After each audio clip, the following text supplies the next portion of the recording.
Hello, hello. Welcome to Sisterhood Now. Thank you so much for joining us. I'm Karen Fleshman, founder of the Interracial Sisterhood Coalition. I'm joined here by the wonderful Danne Smith Mathis.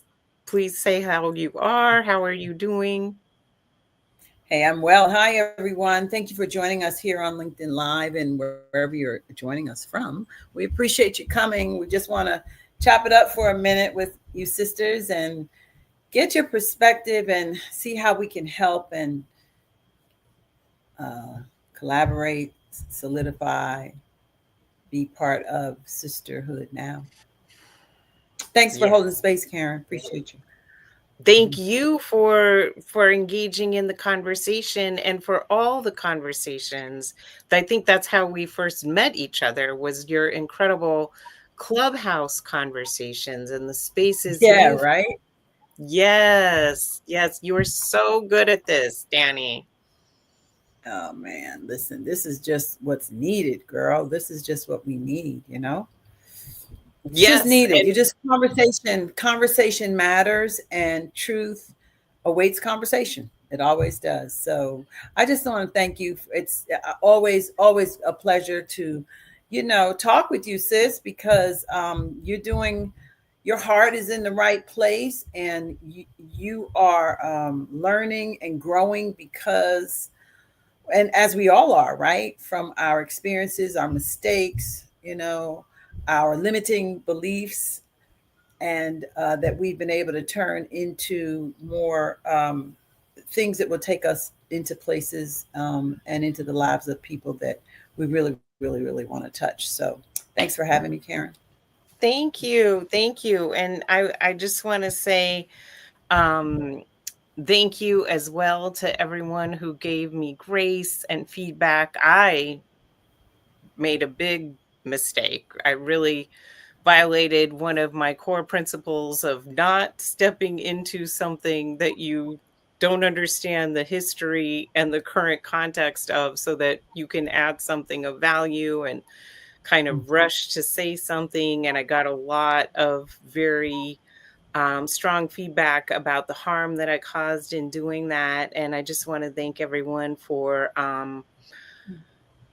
calling me in and for helping me to grow. And, I'm just always trying to be better and get better and learn in public so I can share so that people also can learn and grow. And I thank you for teaching me so much as well. Oh, And yeah. have folks joined us here? If there's anyone watching us, please do put in the chat. We would love to hear how you are doing, how Yes. you are feeling about this particular theme of sisterhood now, which is really so imperative, and we were talking before we came on about Black women's exhaustion, and I don't want to speak on your behalf, but maybe we could start from there, and then we can lay the groundwork of what we're looking at, like um, in terms of the statistics. Yeah. I'm exhausted, sis, and you knew that. And Jana Sheet says she's surviving. Thanks for joining us, Jane. I appreciate you. Um, that's how she's doing.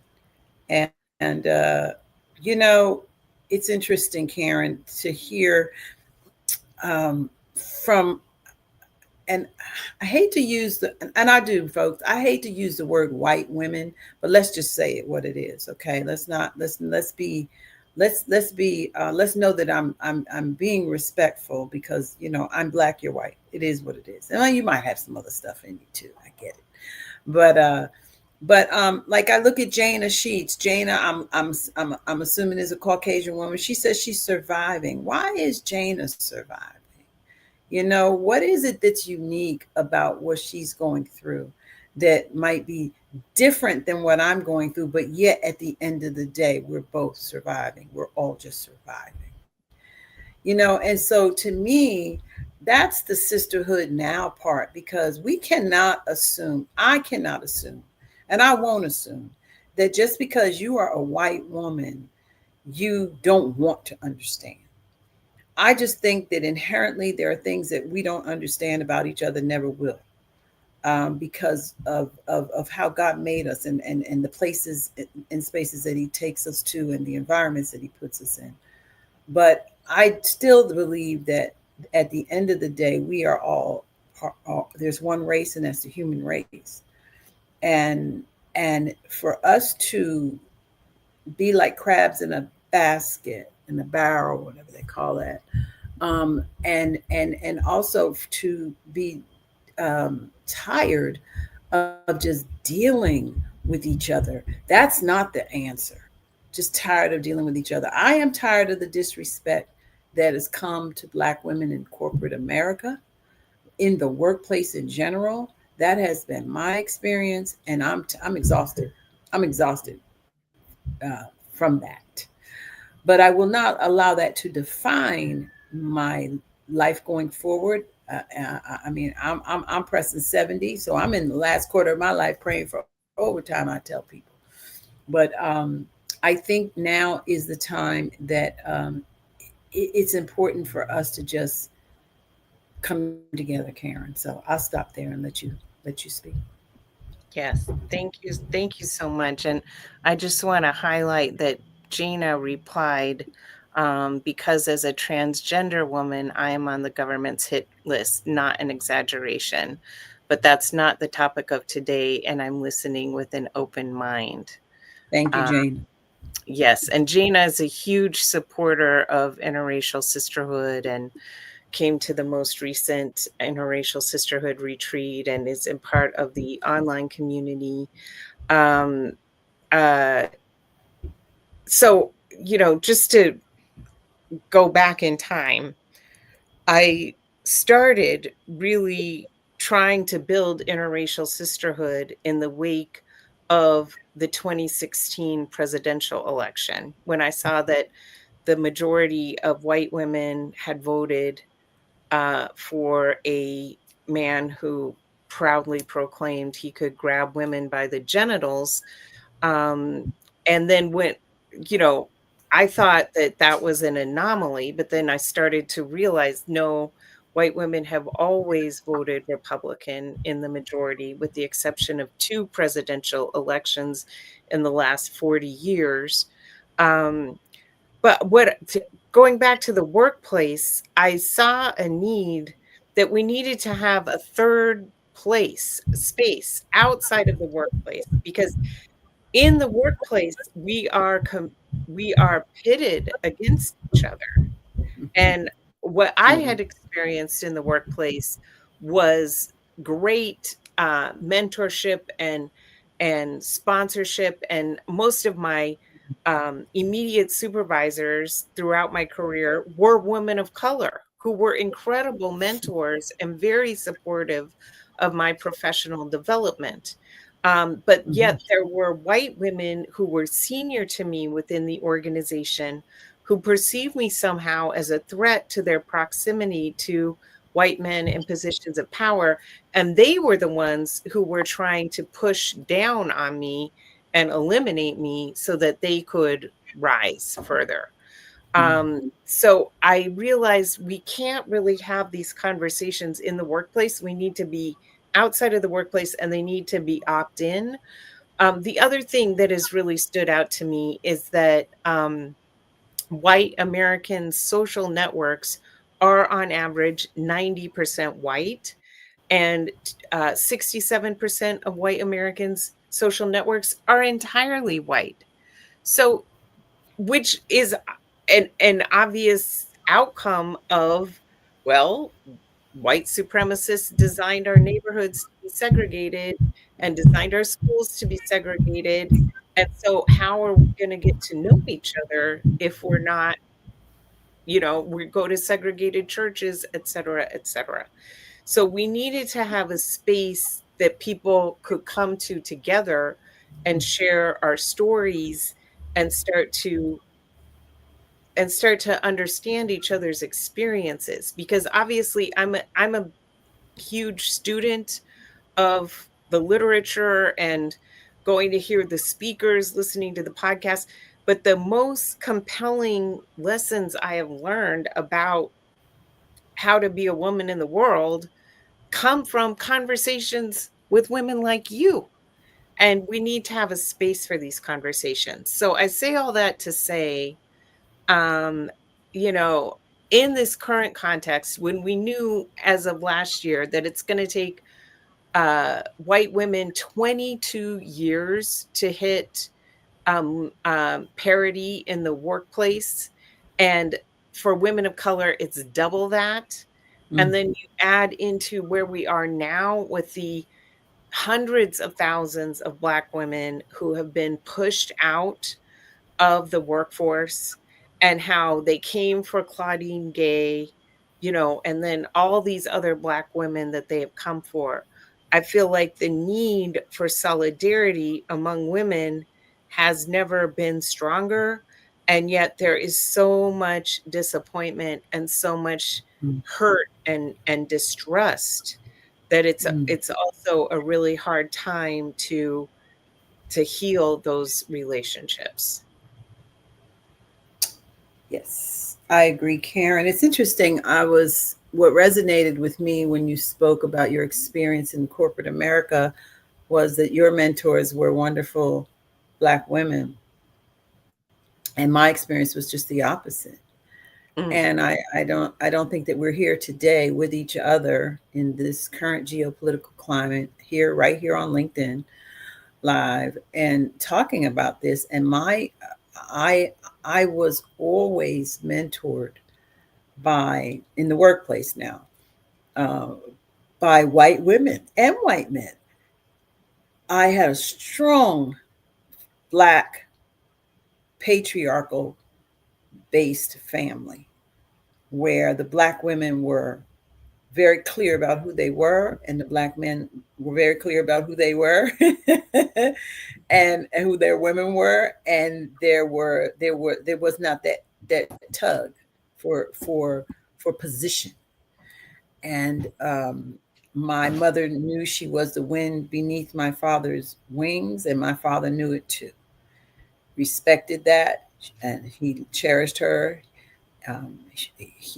She respected him, and that's how my family base, extended family, was: aunts, uncles, godmothers, godfathers. And so I wasn't used to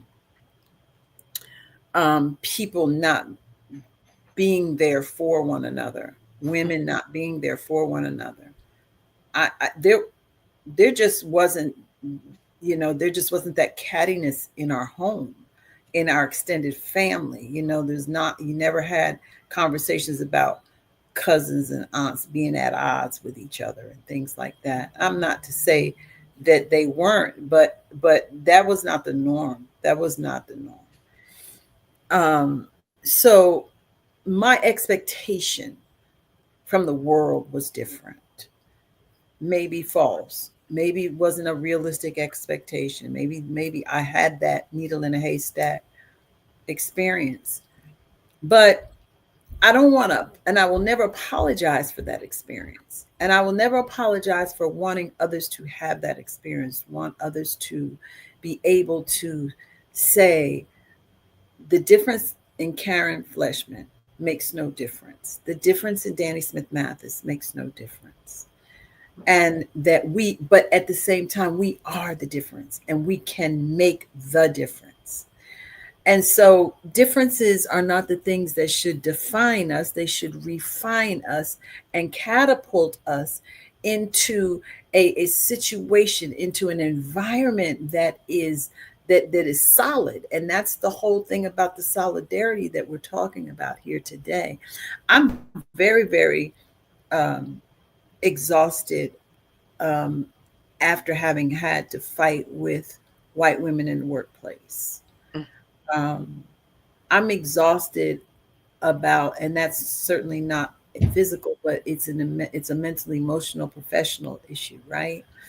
I'm exhausted And like I was saying to you, my sister, before we got on here, is that I'm really at the point where almost there's a part of me that almost doesn't care anymore because I'm older and I'm really too old for the foolishness.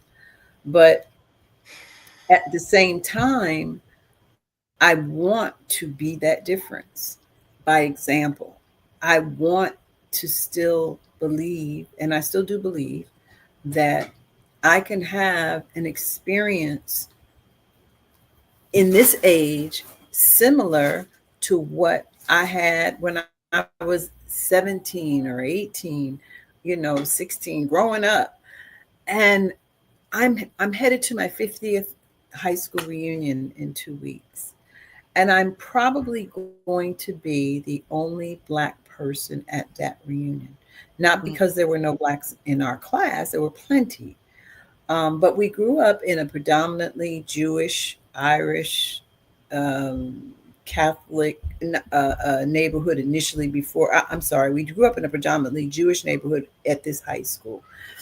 After having grown up in an Irish Catholic situation um, in my grade school years, but in my high school years, I learned that there were differences in socioeconomic levels of people's lives when I got to this high school. But at the same time, I these people I'm looking forward to seeing because they treated me, and I've told them this. We have a Facebook group, and I've told them this. I said, in this political climate, I need you all to know that you saw me. You didn't see a Black me. You saw me. And I'm not saying that people were without prejudice in their own ways. I mean, they may have had to, I might have had to rub off on some folks. I don't know. But what I do know is the feeling that they left me with was that I was a human being and will always be a human being before and after I'm anything else. And so I'm looking forward to embracing what I knew because I need that right now. I need to know that there are people who care about other people right now. We're in a situation now where are the real human beings? We're looking for real human beings right now. I'm just looking for the real human beings. I don't care what color you are. Where are the real human beings? We don't need a dissertation on what we've all been through, whether we're Native American or Black or Jew. We don't need dissertations about that, or Middle Eastern, and we don't need that, or trans or not. You know, we don't need the story told somebody else's way. We know our own stories. So truth awaits this conversation, always has, always will. I pray that there are some people who are listening that will rise up, support Karen in her international sisterhood movement, because that's really what it is. I don't know how many people are moving in it, but you can tell us more about that, Karen. And I'm just happy to know you and to be part of your life. I am so happy to know you and to be part of your life. And with your permission, I would like to share the link so that people can vote for you as Oh, well. yeah. Wonderful competition. Yeah, let me just tell folks about that. So, because I'm so tired of all the stuff that's going on in America, I decided to have some fun with my life. So, I entered this Maxim Cover Girl Model Competition at 67, almost 70 years old, right? And it started out, Karen, it just started out with I saw this advertisement on Instagram for winning tickets to the Super Bowl. Now, for those of you that don't know, I am a huge football fan. Um, and the Super Bowl is two things. It happens to be at my home team stadium the weekend of my birthday in 2026. So I thought, let me try to win these tickets to this Super Bowl. That's all it was. That's all it was. I don't want anybody to buy anything. It's free votes every day. And I was like, wait a minute, you got to vote every day. So I've got this whole entourage of folks that are just supporting me. And thankfully, what happens is there's 15 rounds, and I'm trying to make it to round 15 where then you get an interview and all the wonderful things that you have to do as a potential model for a Maxim cover girl. I don't even know how that works really. Never been a model for anyone except maybe hopefully modeling my life to my children and people around me. But that's as close as I've ever got to modeling. And but anyway, I'm excited because now I'm in round 7 and I have been advancing. I've been skipping rounds because people have been voting for me. So the person that ranks number 1 at the end of every round gets to skip a round. So I've gone from 1, 3, 5, 7. Now I'm trying to get to 9, 11, and 13. Make it through round 13, and you can't skip to 14 and 15. So yes, if you have the link, please share it with folks because I would so love your just have fun with me in this journey. Please have fun with me in this journey. And by the way, there is my charity of choice, which I was able to choose for this contest, the Soldiers Angels. I'm also the daughter of a Tuskegee Airman, a former Tuskegee Airman for the 477th Bombardment Group. My dad was a bombardier navigator, and my daughter currently serves in the United States Army. And I am thrilled to support a military organization because one of the things that I do know is that one of the largest homeless populations in America right now are female veterans. So we need to take care of that. We need to take care of that. So if we're talking about solidarity and sisterhood, there's just things that sisters we need to jump on. Yeah. Thank you. Thank you. Thank you so. And you are so beautiful, Danny. I'm surprised you've never served as a model. You are and so No, photogenic, and we've never met each oh, other in person. no, I we just never have met each other in person, folks. I've seen this lady right here, just like we've seen each other. This is the closest I've ever gotten to Karen Fleshman. Oh my goodness. oh, hopefully someday soon. Yes, yes, Yeah. yes, yes. Yeah. You're in California, right? Yes. Yeah. So if I get to, if y'all go ahead and vote for me to win this contest, I can go see Karen. And And I Karen, know you're a huge Niners fan, yes, so yes, I've yes, no I, yes. of course, have never been to a Niners game, but, Yeah, yeah. Huge uh, Niner fan. 53 years. I've been a Niners fan since 1972. Faithful since 72. Yeah, yeah. wow. So Wow. anyway, yeah, yeah. So Um, thank you, and Karen. I'm so grateful that you have this element of joy in your life because we need that right now. It's just too bleak out there and too Yeah. overwhelming. I keep trying to say, go outside, go for a walk, go dancing, just get your body moving and shift the energy because it just feels so overwhelming right now. Yes. Yes. Yes. Yes. But It really is.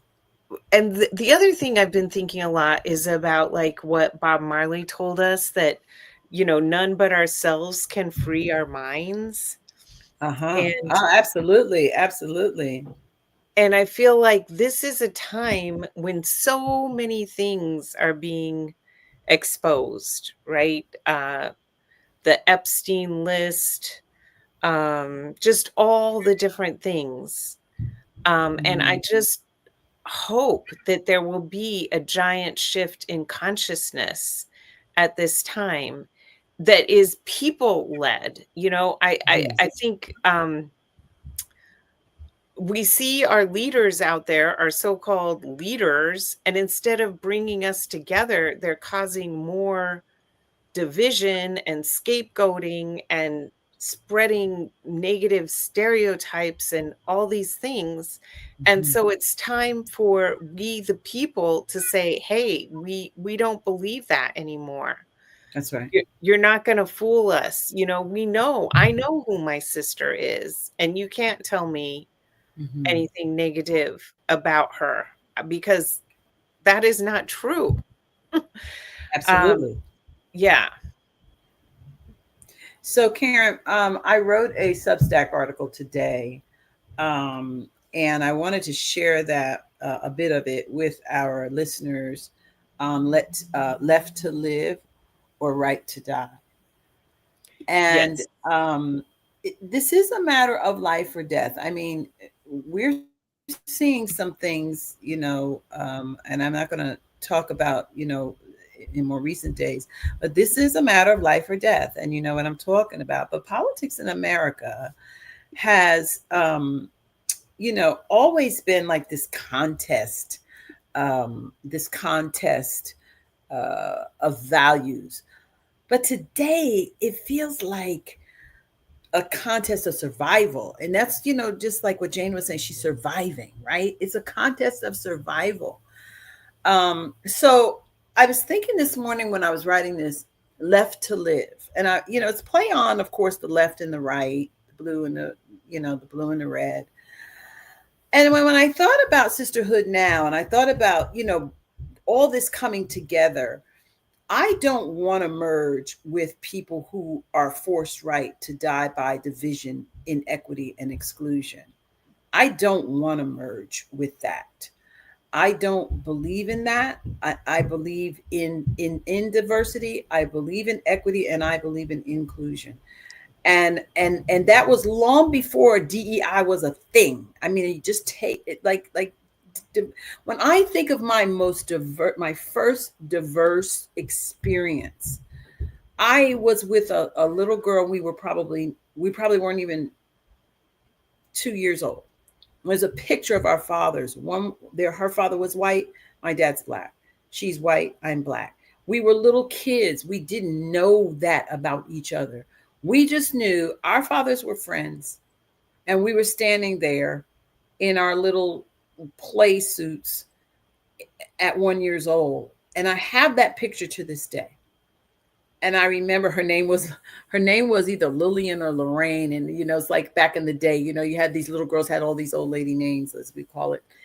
And I remember that. And I want to see that type of sisterhood again. I saw another picture of a little black boy and a white boy, and they were hugging each other.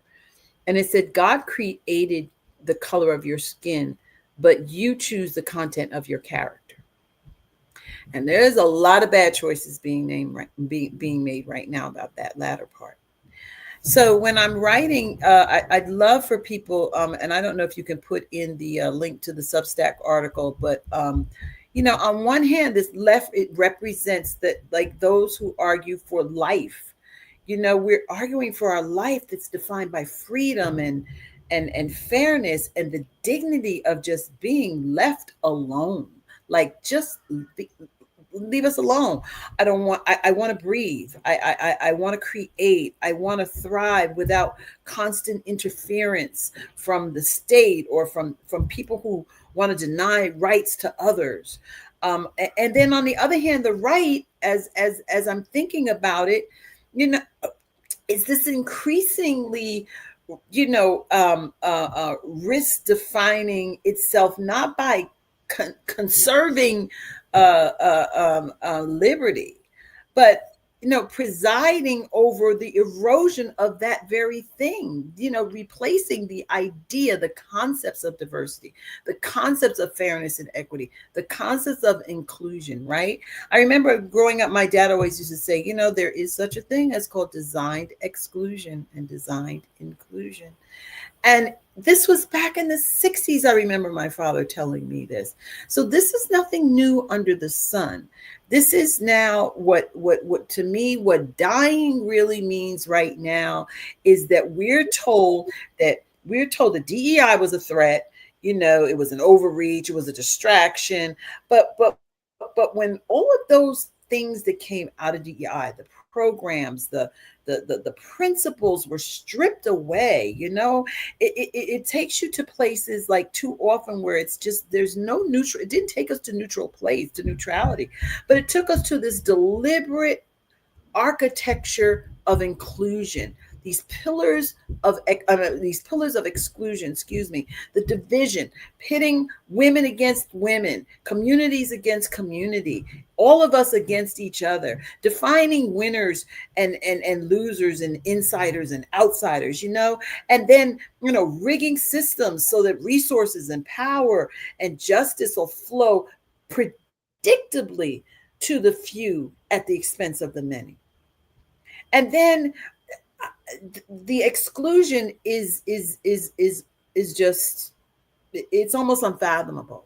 It really is. Just, narrowing, continue the continuum of narrowing the table of democracy so that fewer and fewer and fewer and fewer and fewer of people are invited to sit, to speak, or just share in the future, just to be alive, to share in the future.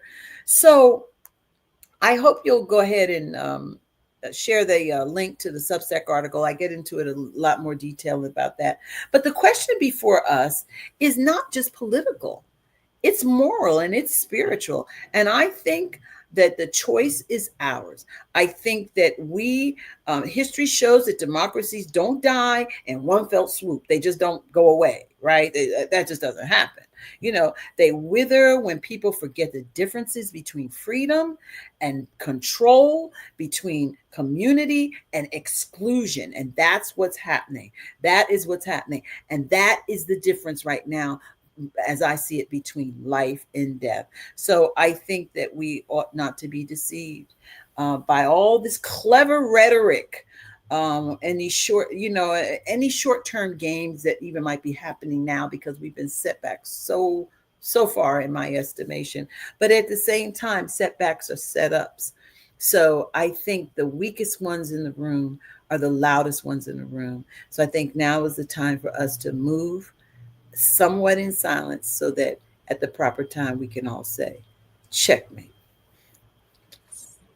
Love that. Thank you so much, Danny. One thing that's giving me hope right now is the wonderful new book by Anna Malika Tubbs.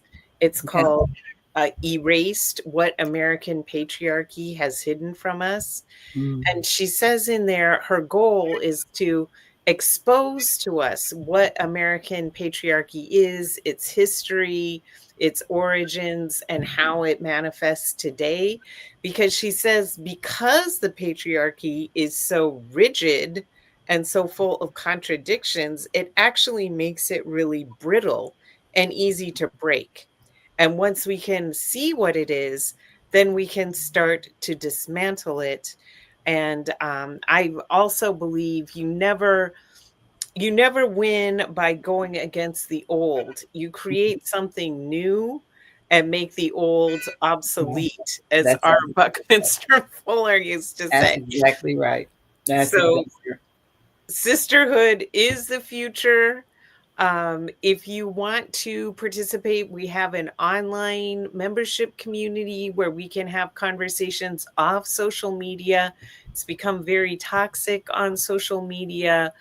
We are a community of diverse women rooted in empathy who want to work together to secure our collective safety and freedom. And the link to join us is in the invitation to this session.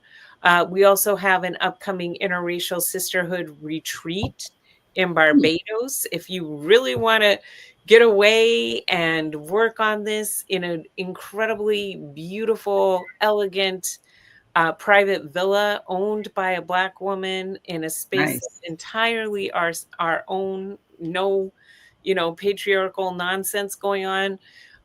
Please contact me for the Interracial Sisterhood Retreat. And also you can subscribe to my newsletter.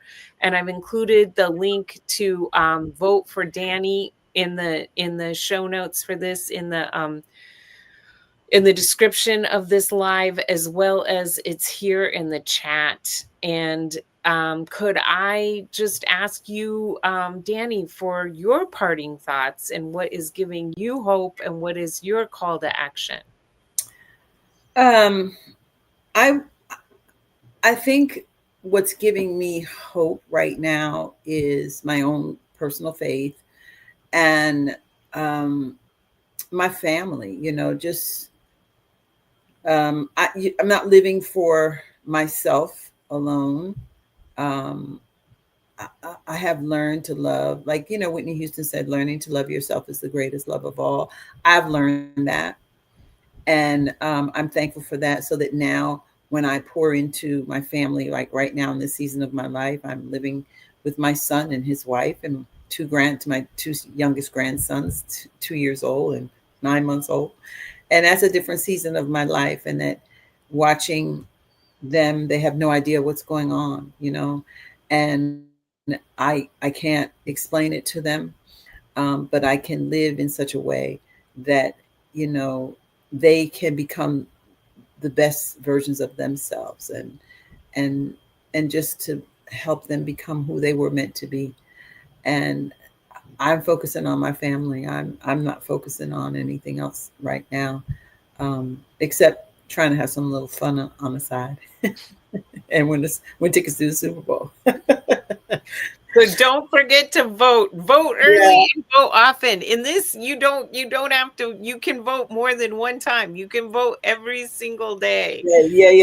yeah. And Karen, the last thing is, I would say that my charge is to, you know, don't let our limiting beliefs dictate how we treat each other.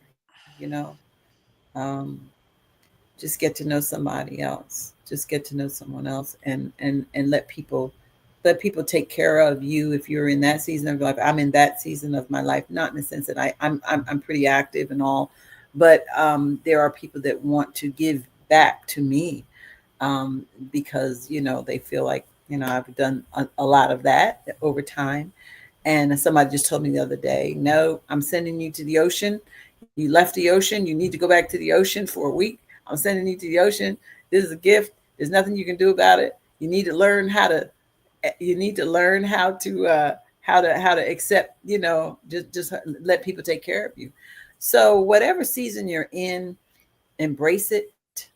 Do not allow the the current hate filled world, hate filled attitudes, to dictate who you end up becoming. That is so beautiful. Thank you so much, Danny. Yesterday in church, we were doing breath work together, and we were breathing in compassion for ourselves and breathing out compassion for other people. And I thought that was so beautiful. Like, just slow down. Yes, there's a lot of things that are outside of our capacity to control, but one thing we can definitely control is our breathing, how we show up in the world, how Absolutely. we take care of ourselves so that we can then be in the position to care for others. If we're not taking care of ourselves, we can't serve others. And I just feel so grateful to you, Danny, for making time here today, and for everybody else who joined us or who is watching Yes. this later. Thank you so much. Yes. We appreciate you. And yeah, get in touch if we can be of support in any Please. way. Thank you. Thank you, Karen. Appreciate you. Please. And Karen, I think I need to get to your sisterhood conference. Yes. Yes. Yes. Thanks, sis. You take care Oh, of yourself. you too. Bye, everybody. Bye bye.